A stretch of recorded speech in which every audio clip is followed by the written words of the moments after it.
Hi there, it's Donna Nichols, the coordinator of church life at First United Methodist Church of LaPorte. And today I have a devotional for you about cleaning out the gutters. And it's based on Psalm 51, verse 10, which says, "Create in me a clean heart, O God, and put a new and right spirit within me." Well, no matter the season, I have to be vigilant attending to the gutters on my house because they're always filling up. The oak trees in my yard deluge them with leaves and twigs and pollen and dirt, and that becomes particularly robust in the fall and spring. So my reminder to clean them in any season comes in the form of rain, because if instead of draining in the normal fashion down the downspout, water dumps over the edges in a number of locations because it has nowhere else to go. And when I see evidence that it's time to clean them again, I really dread it because cleaning those gutters is my least favorite household chore. Well, after a few years of frequently being on a stepladder and the roof, I decided to invest in gutter guards. Well, this made things better, but it didn't really entirely eliminate the problem.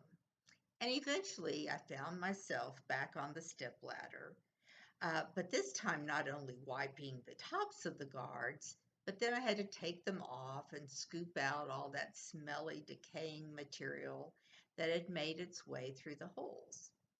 Well, we can relate this to our relationship with God.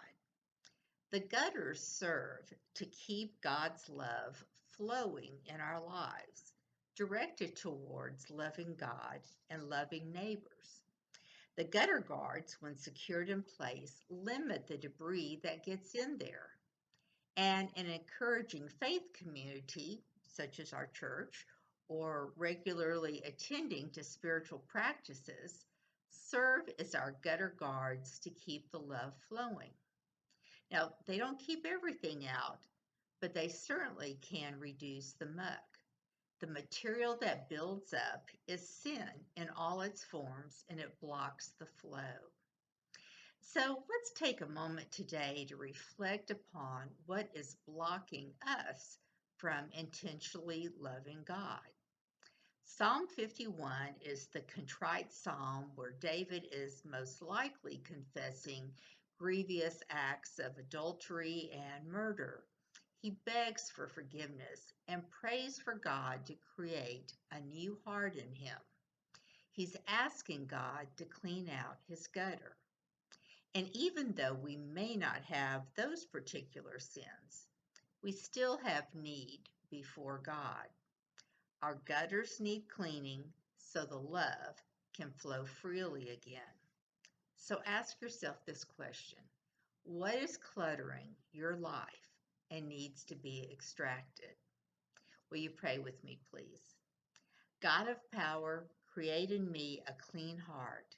I confess that there are things that are blocking me from a fuller love. Please forgive me.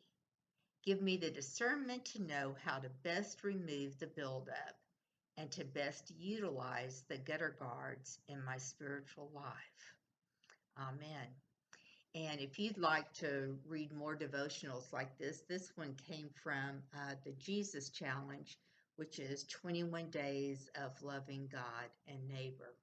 So I hope to see you soon. Thanks for joining me today.